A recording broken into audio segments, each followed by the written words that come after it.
Welcome to Cult Connections. Let's see what we are taking a sideways look at today.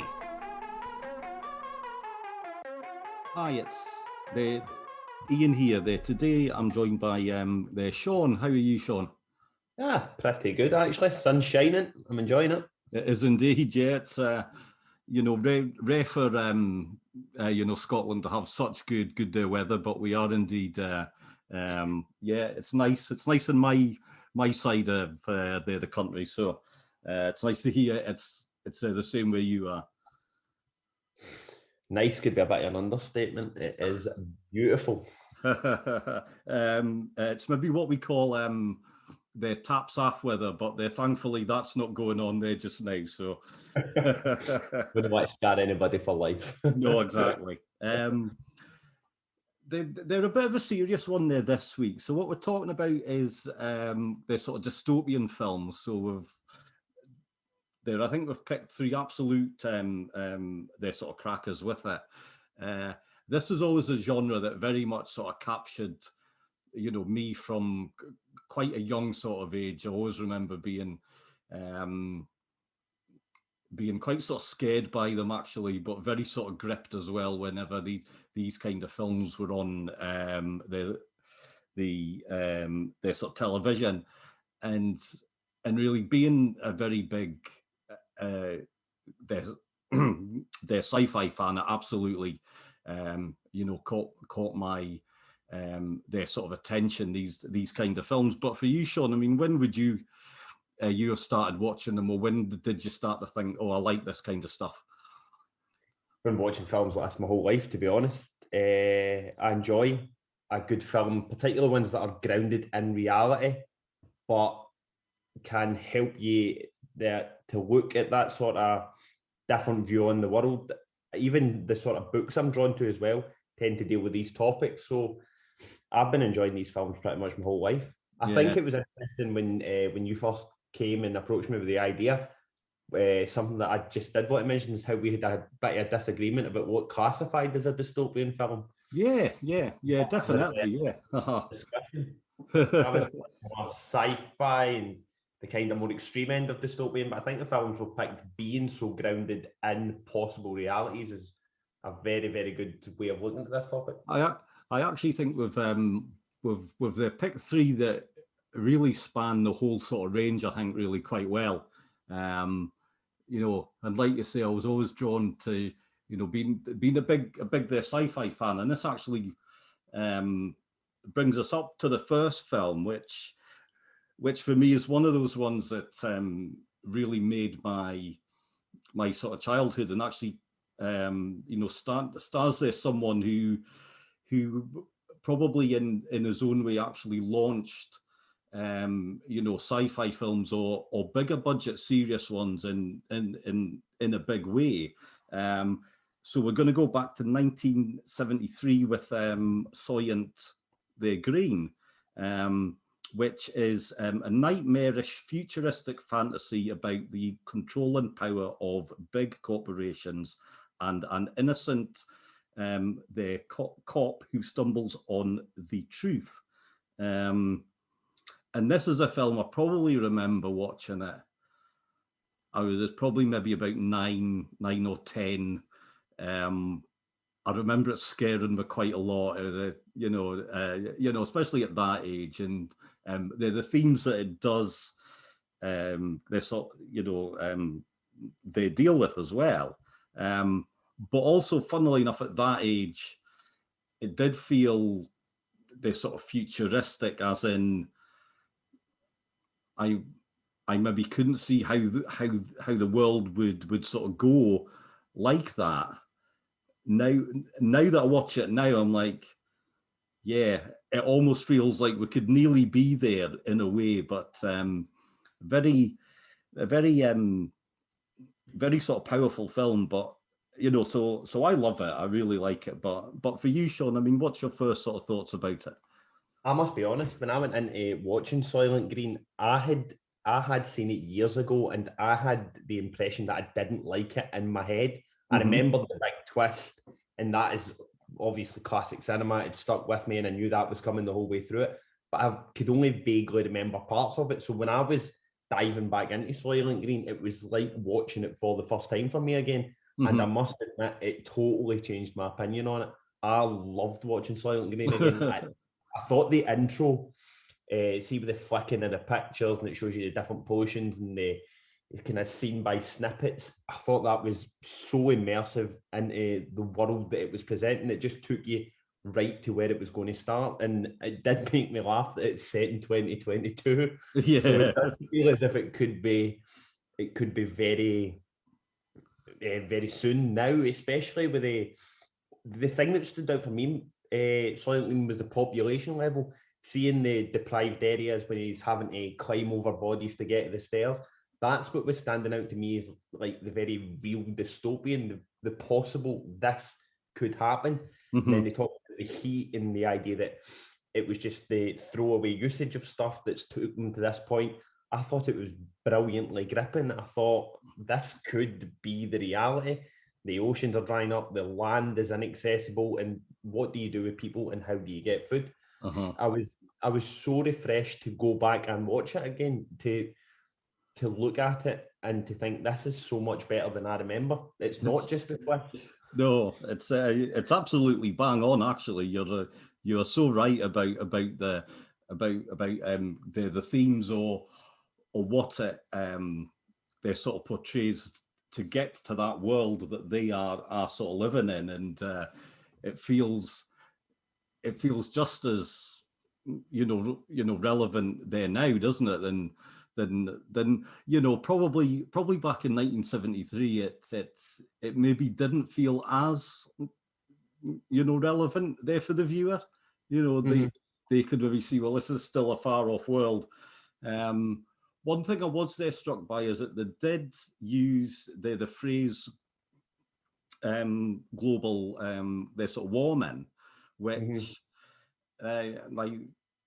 like I remember from the late the sort of 90s and onwards, when that would start to get sort of used more, but it was still very much, oh well, we don't know about the science, and at that stage still lots of people say no, this won't sort of happen, sort of governments were they're sort of denying it and such like, and it's still happening now, even all of the evidence says otherwise. It's like but way back then they were bang on with it.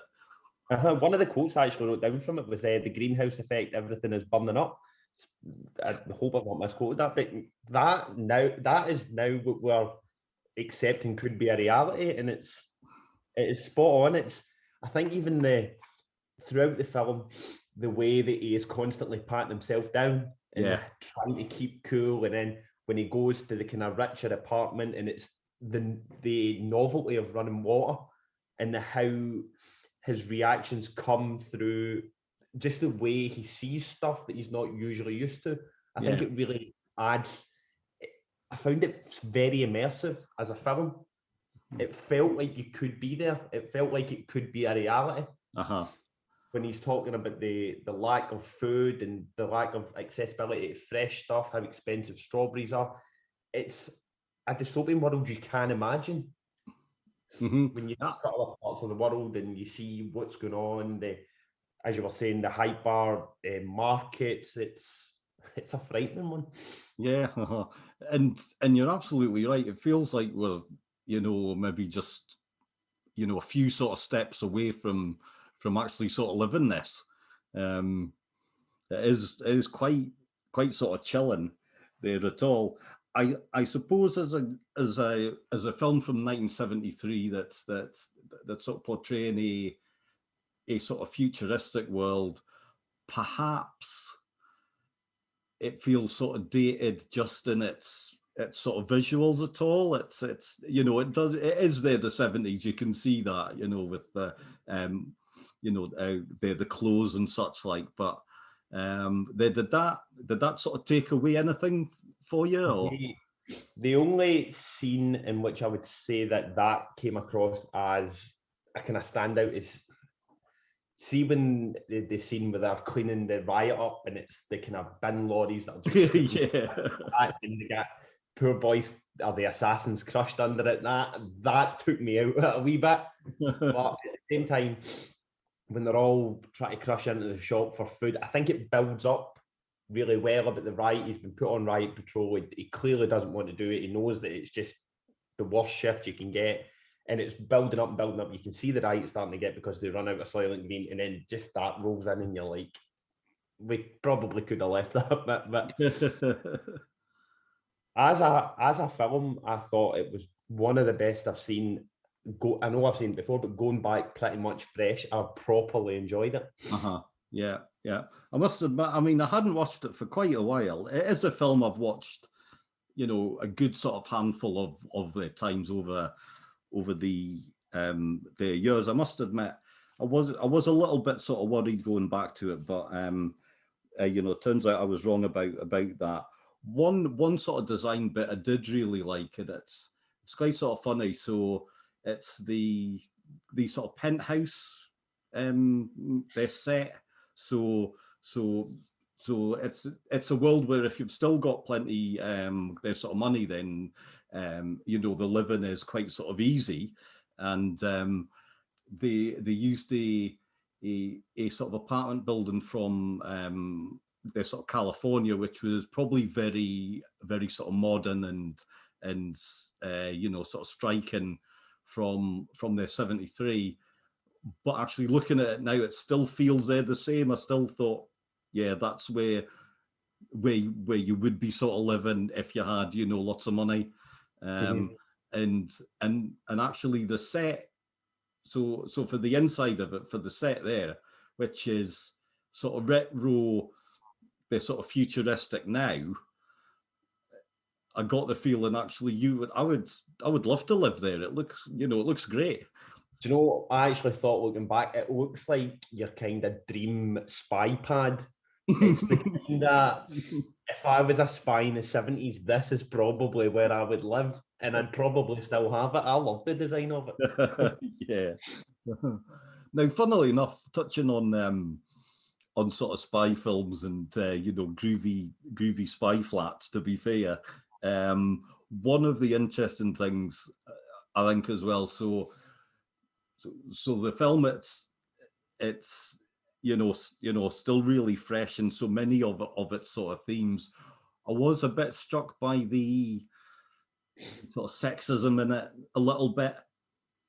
Yeah, that, I mean, it's a very strong theme throughout the film, and I was trying to weigh it up with, is it what they're trying to make a point? Is it actually try to defend women in the sense that they shouldn't be viewed as this? But then I think it's quite dangerous in the sense that the way he working a good guy is also treating. He takes the women for granted as well. So yeah, that is, looking back on that, it is not the most comfortable scenes at times. I did feel that felt a little bit sort of dated, but then it also made me think about the thoughts of sort of people as they're sort of commodities. So obviously, you know, Soylent the Green itself, which is the miracle, their sort of cure for there not being any their food. I don't know if I'm going to spoil this film for anyone who's actually listening and have not watched it. But their Soylent Green turns out it's made out of us, so it's sort of people. But you know, did the way that the female, their sort of characters are also, they're sort of portrayed as they're sort of commodities. I mean, they are described as their furniture. Actually, that's the term that's used for them, is their furniture. And does that actually, they relate as well, that you know, life is so awful that you have to sell yourself. So either as a woman, you have to sell yourself there to men, there to live, or at the end of your life, you're actually there, you're selling yourself to feed everyone else. That is really interesting, actually. And I think there is definitely, it's not as strong to see, but there is a difference between, as you were saying, the way women are selling themselves to the kind of richer people, but that doesn't seem to be happening in the poorer areas. It's kind of they're all in it together. Yeah. And yeah, but definitely what you were saying about the point of the people as commodities, I think that really hits home at the, I don't know how to describe it, kind of euthanasia hospital scene, where it's the queue and you can see people in crutches and with slings and stuff on, and it's the idea that there are multiple queues for this, and it's, what is it, it sells as 20 minutes at the end, I think. Yeah. So yeah, that, how, I suppose that is what the companies view people as a commodity. Excuse me. It's very again very sort of powerful, and again I suppose it also says a lot about their sort of aging and how sort of useful you are in their society. I suppose one thing that we don't see in this film is much their sort of technology. So it's not a future that's ruled by sort of tech so much. And one of the things that maybe doesn't feel quite so sort of true now is the Edward G. Their Robinson, their character who is their book. That's what they call it. So it's someone who does sort of research, and he goes through all these sort of books, and we would be used to now just actually having everything at hand on our phones, and I would imagine that's probably not really going to change sort of too much in the future. But that one felt a little bit out of place just by what we know now. I did think it in a way run quite beautiful, but with the sense that how valuable paper has become, and the value of written word and written knowledge, and the idea that can't be lost as well, the way that the justices are essentially at the top of a library. Yeah. So they're kind of stowed away at the top of where you would have all your knowledge. I thought that was quite a nice point, because they're the ones trying to encourage him to then go and find out what Soylent Green is and to investigate it. But they essentially figure it out before he does. Yeah. And I thought that was quite nice about the idea that all the knowledge is there and accessible. It's nobody's priority anymore, because the fight is for survival, not to overheat or not to starve. Yeah, and that's basically it. But also, I think it highlights stuff that we take for sort of granted. I mean, there's the scene with the spoon that's got the jam on it, and it's like the most valuable thing that they can find. I mean, he takes it home with him. He picks it up and takes it home just so you can have a little taste of strawberry jam. It's like, how bad is this world? That and the scene, see where they sit down and have the meal. Where they sit down and have the meal was my favourite scene. Just exploring new tastes and exploring something that you've never had before. I thought that was actually quite beautiful. And they kind of, the older, been able to go, well, yeah, this is what it was like, and been experiencing that for the first time. I thought that was spectacular. Like, you've never had this in your life. One thing I did enjoy, and one thing that's probably still very relevant, is actually police, their sort of corruption. So for all that Charlton Heston is the hero character, which he usually is in his films, and fair enough. He's not his their sort of ethics. He doesn't mind picking up all of the nice sort of stuff from the murdered character's flat. He's quite happy to help himself to whiskey and soap and meat from the fridge. So I did find that quite even the lieutenant as well, where he's just saying, we'll brush it under the carpet. There's something like 84 more murders today. Like, I think on the grand scale of crime, what he does is, in this reality and this hellscape, nothing. Yeah. Yeah, definitely. I think it ends quite sort of chillingly, but I must admit, I did find the Edward G. Their Robinson's final sort of scene very, very moving.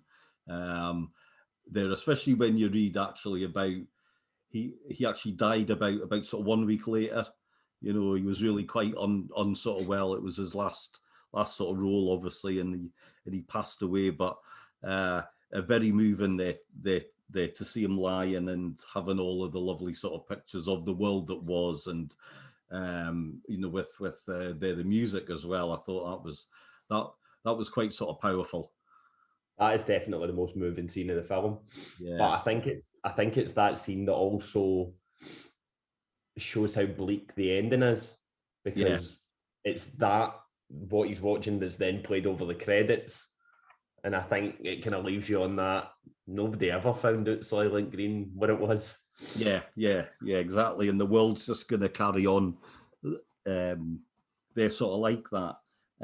One little bit of sort of trivia that I did really like about the film. It was the last film shot on their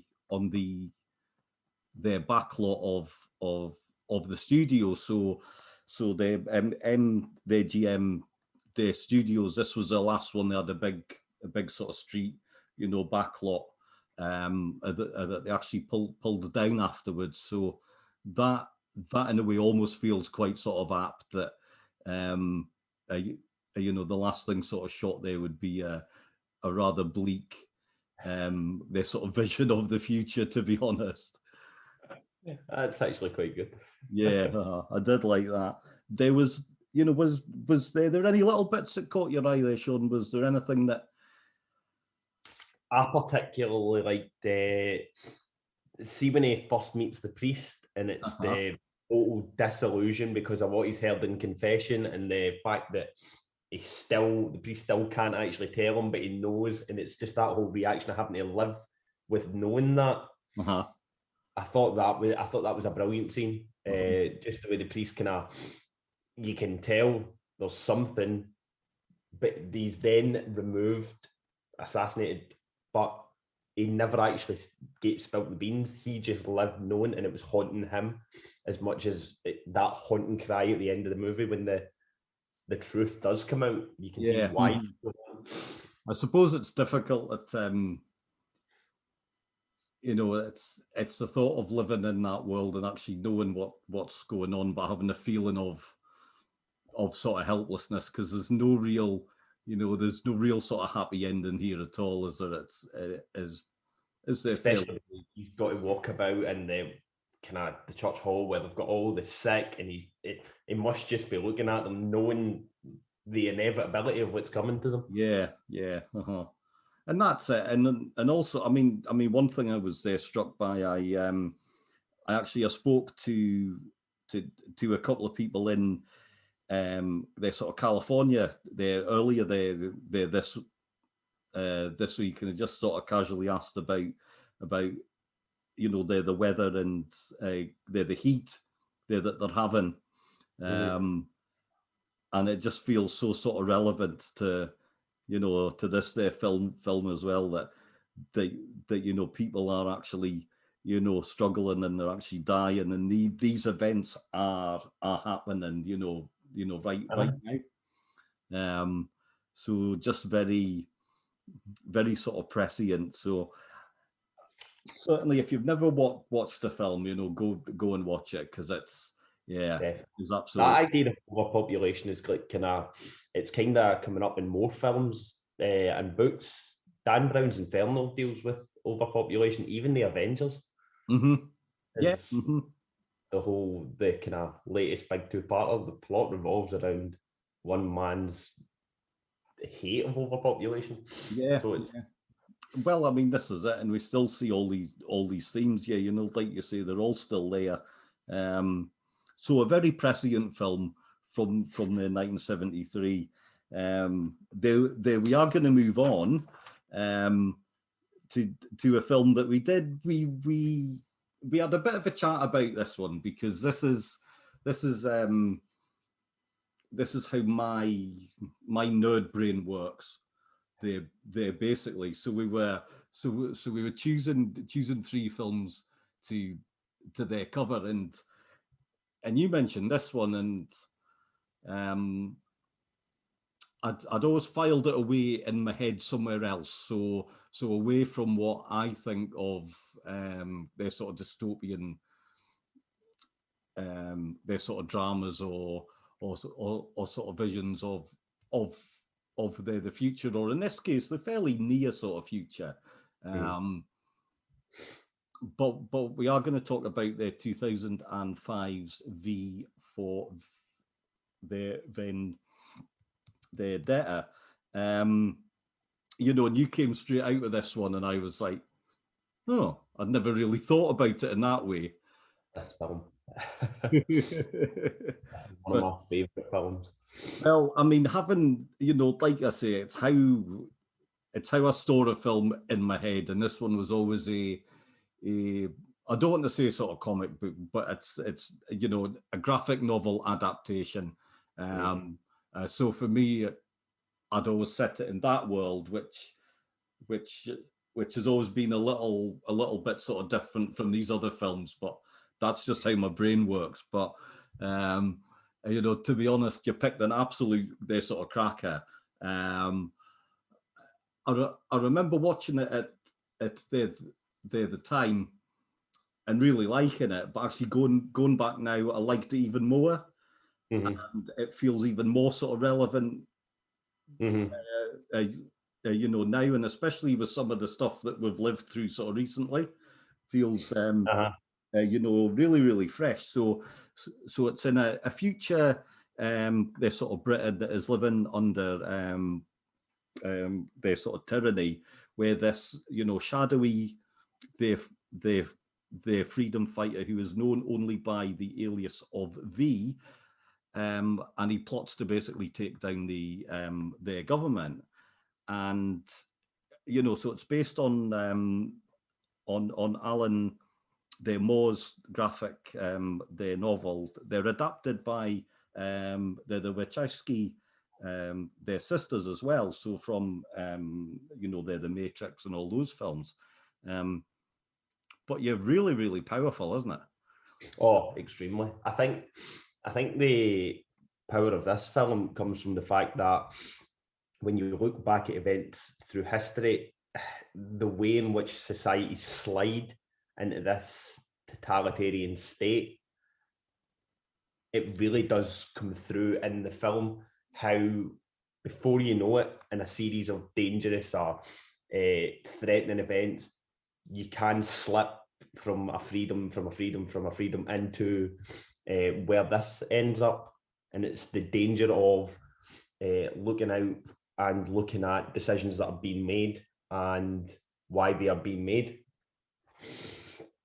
Absolutely. It felt sort of bang on, just two events of the past, you know, sort of 12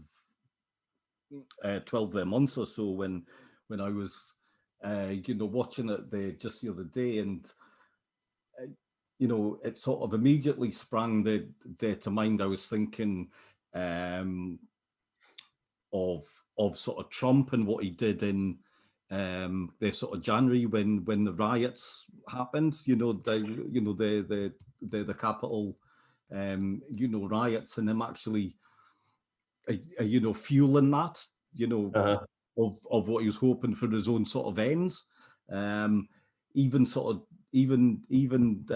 Boris, their sort of Johnson, you know, sort of recently as well. I think of the new their sort of policing bill, and how that's actually sort of restricting a lot of sort of protests as well. And I was like, yeah, you can see how these things, you know, slide.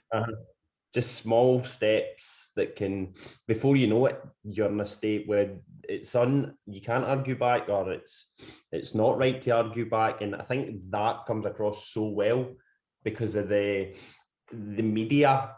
And V for Vendetta is obviously such a huge part in them maintaining power. And that idea of, as you were saying about kind of the events currently, the revisionist media, where you can just go back and say, in fact, I didn't say that. Yeah. I mean, we're seeing that actually this week with, you know, if you're, you know, especially for probably they're sort of British, their listeners. So we've had the fallout about the football and the racism that's actually, you know, come out after that. and they're the politicians who are, they're sort of they're condemning it, but they've actually stoked quite a lot of that up in the first place. So even that feels really apt, feels, so relevant. It's such an interesting film in that sense. Like, it kind of drops you in right at the end, so you're in that state, and then it builds how you got there gradually throughout. But I think that comes across really well as to the constant pressure on people, because you can't really escape the pressures of the media, particularly the 21st century, or you can't escape social media in the 21st century, and there's always these incoming pressures. There was the big debate about how, remember in America, when social media companies were being accused of swaying votes and stuff. Mm-hmm.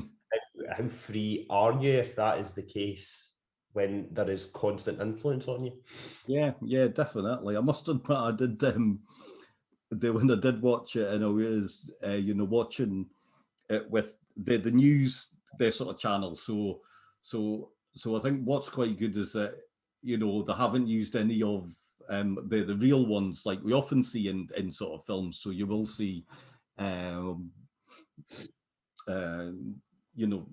Sky News or sort of BBC or CNN or Fox or whatever. But this was a made up one, but it actually kind of reminded me of the recently launched the GB, the news, which seems to have its own sort of revisionist sort of platform they're going on. I was just like, God, we're actually living this there just now. So, I mean, is it morally acceptable for a news program or something that's claiming to be the news to have an agenda? Is that morally sound to be doing? Is it acceptable to be doing? Is it a betrayal of the truth? Yeah. I mean, they. Yeah, I mean, they title themselves as their GB, their news, but I think what they should actually be called is, GB, the opinions. But to be honest, they're not actually. They're not. Mirroring any of mine, but I think unfortunately they are sort of mirroring a lot of other people's their sort of opinions, but they're not really ones that I particularly like. But then again, if you look back at V for Vendetta, the next step is the Stephen Fry scene when he makes fun of the Chancellor. Yeah. Once he's made fun of the Chancellor, he's immediately black bagged and taken away. It's the opinions, and certainly in V for Vendetta, are the ones you agree with are fine, are the ones the Chancellor and stuff agrees with are fine. But if they're not, yeah, and it's that Orwellian nightmare, which a lot of these dystopian films are. They're all essentially in a way a nod to the greatest work. Yeah, exactly. I mean, 1984. I did find a nice sort of parallel because obviously John Hurt's in the film version of that one. He's also in this one playing the big their brother figure. He is the party leader. He is the their sort of dictator. So I did find that a nice their sort of parallel. It's amazing the effect Room 101 can have on you. Making the rules. Yeah. I must admit, talking about the cast, I think it's got such a great cast. It's actually really difficult to sort of highlight anyone from it because it's not. To be honest, I think you would struggle to name a sort of British actor who you don't know rather than you do know. It's just absolutely crammed there full of them. That was one of the things I do love about it. It's also got Hugo Weaving's voice in it, which makes everything better. There was a couple of scenes I was like, where is his accent? I thought it was nicely it was nicely balanced. I heard the odd twinge of sort of Yorkshire, I think, somewhere just sort of creeping in. I did find that quite good there. Just sort of every now and then I was like, I don't think that's your natural sort of accent, but I did like that a lot. It works. Yeah. Especially someone, I mean, you never see his face. That's the thing. You never see him. So the voice is essentially necessary to carry it. And I think it's one of those voices that does carry really well. Yeah. I think if John Hurt is the same, to be fair, you could like not show John Hurt's face just as the Chancellor, and it would still be as spectacular a performance. Yeah. They're one of the little ones I did like, and he's only in it just sort of briefly, but Eddie, their Marsan, he's in there a couple of scenes, and he sits there squirming away, and I'm just like, yeah, I can see that from you. I did really like that. But it's a spectacular film. It looks great. I think as well there to capture you, it's got lots of action. It's very, they're sort of exciting, and visually it's so well done, isn't it? Put against the backdrop of the classical music is beautiful. Just the poetry and his destruction, because it's for a purpose. The way it comes, the end scene as well is spectacular when they all unmask. And it shows you characters who have gone, because it could be anybody. The power of the people, the fact that although the government and that state seems to be constantly in charge, they are always at the will of their people. And I think that is the important message that comes out of V for Vendetta as the ending of it. The fact that the power is always with the people. Yeah, yeah, definitely. Yeah. But I mean, I think it's a film that you can get something from on lots of different levels. So say if you do want a graphic novel that that's fast sort of paced and has quite a lot of action, and there's funny in sort of places, and very sad as well, and sort of moving. It's got all of it, but it does have some very powerful sort of themes going on. One thing I did like was the little bit about the virus. Yeah, which thinking about the world that we're living in, just now felt quite sort of powerful as well. That the government used this virus actually to take sort of power. I know that a lot of people are actually putting those thoughts about what we've been going sort of through as well, so that felt really relevant. It did. I mean, who would have seen this coming? Yeah, 2.5 years ago. Yeah, exactly. I mean, I'm not one for the great sort of reset theories that are going about. I don't really believe that they're the governments of the world have all sort of bandied up to they make this their sort of happen. I mean, we've lived through 5 years of Brexit, their sort of chaos where they can't sort out their sort of anything whatsoever. So you can't really tell me that they're all of the governments around, they're the whole of the world are sort of in on it. But it did make you think, though. Oh, definitely.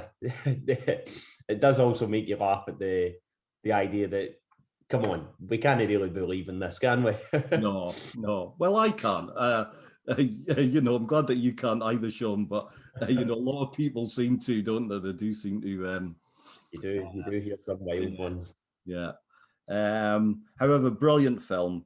I love it. If you haven't seen it, absolutely do, because it works on there so many levels, and we've maybe picked out a lot of the serious parts, but it's a good fun as well. It's a good watch, and the idea of love comes through really well in it. See, particularly with the note in the toilet, and it's talking about the two actresses, yeah, and how they fell in love before it, and then what they were put through because they caught the virus. That is a very well put and very well done way of capturing the love between two people who are suffering. Yeah. Funnily enough, actually probably leads on really nicely to the third film that we've picked. So, and for me, I do think this is a bit of a hidden, their sort of gem. I don't hear a lot of people talking about this one. This is 2015's Equals. I don't know if you'd seen this one, Sean. No, Oh, never. This was my first time seeing this. I really like this one. I watched this probably not when it first came out, but I did watch it there a couple of years ago. You know, and just like you do, is just they're sort of scrolling, and I seen it, and I was like, oh, I'll give this one a watch. This sounds good. So yeah, so made in 2015. They're directed by Drake Doremus. I hope that's how you say his name. Who very much goes in for their emotional, their sort of dramas. So he's done there's Zoe, which is another sci-fi film. Like They're Crazy. That's quite a sort of popular one. But he does very much go in for this their sort of relationships and the drama from his films. Two great their leads. So it's got Nicholas Hoult as their Silas and Kristen their Stewart as their Nia. And this is set in almost their sort of utopia in a way, or it maybe looks like that from the start, but their sort of emotions are outlawed basically, or for somehow they've been they're sort of repressed in this their society by whatever means, and these two people actually, they seem to have some sort of their sort of illness, or their society says that there's a virus and actually causes people to feel their emotions. So they actually, you know, form a their relationship that they have to keep sort of secret. It's quite a small film in a way. It's not so there's not a lot of big action. There's not it's not an expansive look at the future by any means, but I do find it quite sort of powerful, and in many ways it feels quite sort of real. I can almost see how we could get to that sort of stage. I must admit, I thought this was the least enjoyable of the three. And don't get me wrong, I'm not saying it was bad, because I thought it was such a slow burn that it didn't come into its own right until the end. I thought throughout, at times, there was some really good scenes. The scene when she's looking at the bee, she's explaining how the laws, it shouldn't fly because of its weight and its wings. I thought that was quite good, but at times, I felt when they were meeting in the toilet and they were sitting talking, they were starting to experience emotions together, I thought that was quite good. Mm-hmm. But then again, in the society that they live in, I felt as if I was kind of taken out of it when they started like going and being together in one of the apartments. Yeah. And I started to lose my enjoyment a bit, because it was the cynic in me shouting, "Stop taking unnecessary risks." Yeah. It is a slow burner, as it were. It is quite a stately film. You know, I think you're right on that score, Sean. I think if you're,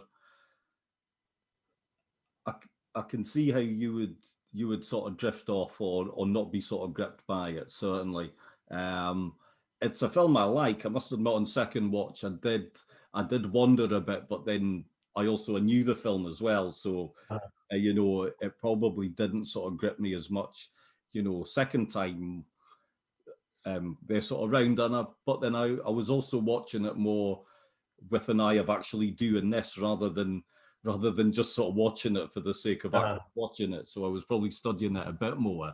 One thing I did like about it though was that it felt to me if if Apple took over the world, this is what it would look like. So so it's a very clean world. It's quite sort of colorless. So everybody wears the same, white their sort of outfits, or if you're doing more sort of manual work, you've got very dull, a dull sort of grey, their sort of outfits. Everybody looks the same. They've all got quite short and actually quite sort of manky looking, their sort of greasy hair. No one looks, no one looks sort of different in any way. It's quite sort of uniform, but I was quite struck by. So there's a scene where the Nicholas Hoult goes back to his flat, and there's this box waiting for him, which is sort of daily sort of rations, or I think it's a puzzle of some sort in it. That actually felt like the box that their sort of iPad would sort of come in. It's very, it's white, and there's nothing really much sort of written on it. It just so I like that. It felt quite stark, and they're sort of repressed as well. It definitely does feel efficient. Like they all got up, they go to their work, they're working on the big screens. It definitely looks futuristic. I still don't know what it was, but I found it quite difficult to be as immersed in that environment. And I don't know if it's because we are obviously so rooted in emotions, whereas they are so just placid. Yeah. It's from my side, and when I was watching that, I picked up on a little bit of the mental health, their sort of theme in it. I don't know if you really sort of picked up on that, but because their sort of suicide features actually quite sort of strongly in the film. So what happens is that members of this their society are so they're sort of repressed, as it were, when they do start to feel any sort of feelings at all. A lot of it actually drives them to they sort of kill themselves. But there was also a scene where the two are talking about, or Nicholas Hoult is he's feeling quite sort of paranoid, because he thinks that people know what he's sort of going through, just by sort of looking at him, and how that sort of drives him to having sort of thoughts and things like that. I thought that was quite sort of powerful for me. One of the most, No. I thought one of the most haunting parts of that came from seeing the person commit suicide just outside their office window. Yeah. And they obviously go over and they look, and he kind of notices how she's reacting to it. Just as he's starting to become awake, one of the other workers turns around and says, "I hope they find somebody to cover his work."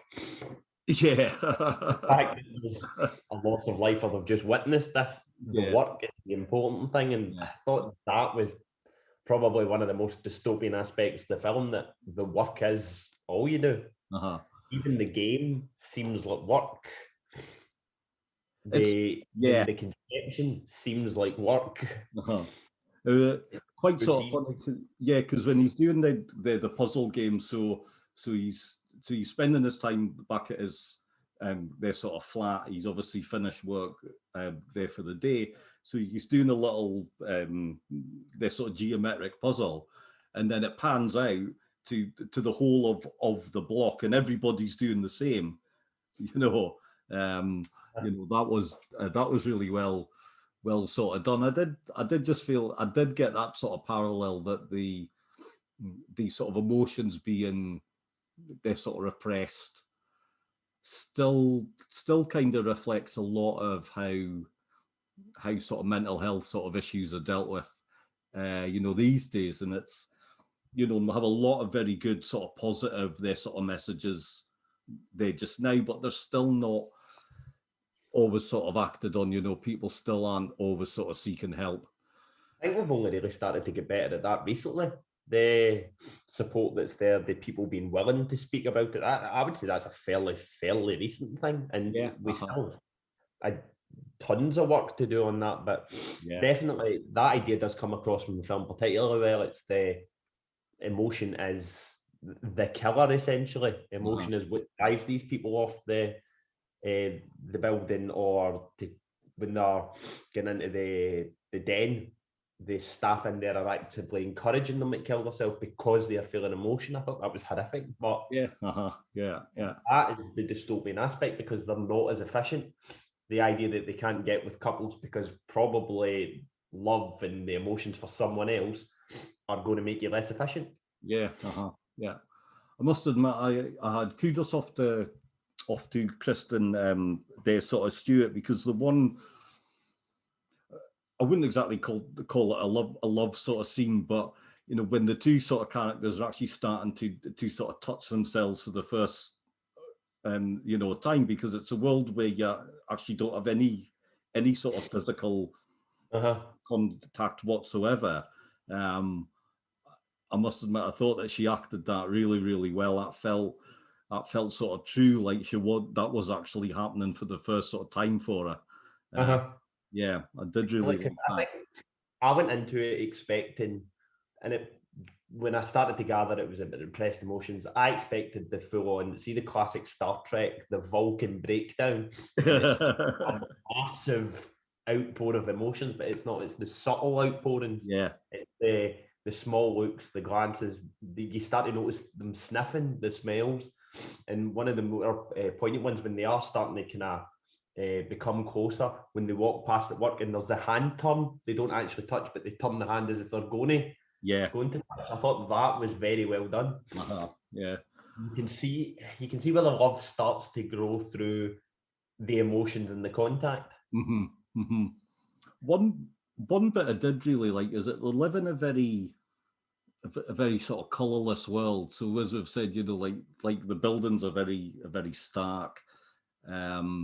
You know, the clothes that they wear, there's not a lot of, you know, there's hardly any sort of color apart from what they're working on. I find that quite sort of fascinating. So they're working on what they call their their fiction, which is like images of you know, space, their ships and things like that, which were nicely sort of colored, and it's almost like that's all that side sort of channeled into your work. But That's the only good, the space exploration, the going forward. Yeah, yeah. Isn't other people, the good is to keep striving forward as a human race rather than as emotional beings. Yeah, but also that was the only way people could, they sort of express themselves as they're through their work, you know, because they've got no other way to do it outside of work. You wonder if that is an intention of the society that they've built up to give some sort of out so that the emotions are still ultimately repressed. Because when she's speaking about the ways in which the stuff's been built, she does drop a lot of philosophical lines in there. Yeah. And I thought that was interesting as well, because it's not just the expression through art, it's the expression through the way she speaks. And then when he goes to become a gardener, you've got the expression through the ways planting the garden, and it's his design. Yeah, yeah, very well done. I think it's a clever film in sort of many ways. I do find that it's very sort of clever.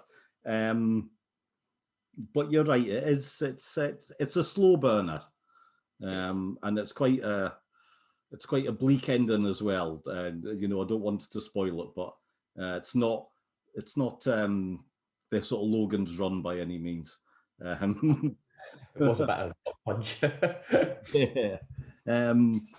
Although it did kind of remind me a bit of sort of Logan's Run, funnily enough, where you can almost think, oh, this seems like a reasonably nice place to live till you get to the nasty aspects of it, and then it's like, yeah, maybe I wouldn't want to live here.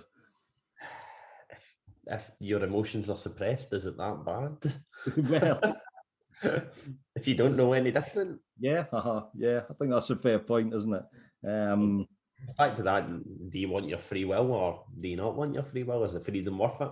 Yeah, Free, yeah. security Well, and safety are free will, because I suppose that's what they contrast with the people living in the peninsula. They are yeah, free but unsafe. yeah, exactly. Yeah. It would have been, I think, if you could possibly expand on it. It did leave me with that sort of thought about, well, what is life like outside this sort of comedy, this